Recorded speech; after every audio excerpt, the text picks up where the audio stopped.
There needs to be like, I'm not a reformist. I'm really a person who's like, abolish it. Like, let's tear it down. So I think we would just really need to reestablish, like, I do programming with some major institutions. That's fine and dandy, but I also don't have high expectations for those institutions because I know that they're grounded in white supremacy. So I'm just like, there's only so much we can do with that. I can't erase the past, so we have to create anew.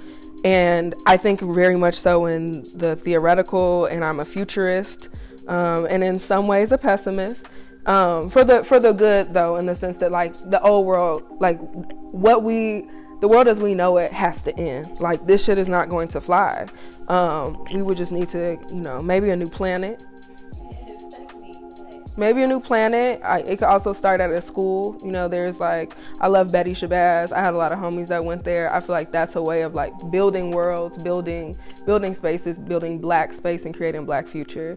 But we got to do away with everything that exists, truly, for that world to exist. Fuck it up. Fuck it up.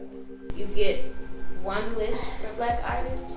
That wish is freedom, liberation.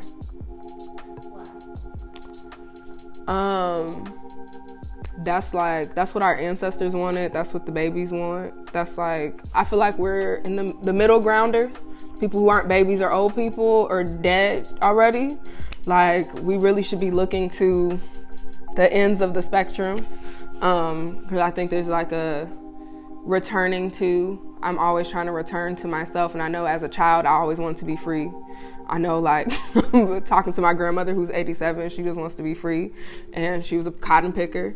And she's in Chicago and still, trying to be free.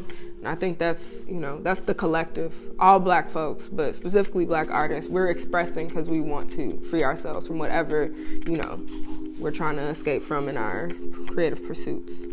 I am really inspired by, I feel really non-linear, which is why Premature Auntie is so fitting for me, and me, so I feel like you could get that. Like, I'm just like, what are we doing here? Like, what is 2020? What does that mean? And I think 2020 for me looks like a future where black children are free and all black people are free. And also one where we're honoring and preserving our ancestors. So I feel like I'm always like, the premature part is the baby in me, but the auntie is just like showing reverence, especially for black women. And that's where I draw my inspiration from. The ones that are around me now and the ones that came before me. Yeah, and the little girl in myself as well, like really, really pushes me because like I said, I really struggle a lot through imposter syndrome. And as a person who does youth advocacy work, I see that as a thing that's not unique to me at all. And I hate that.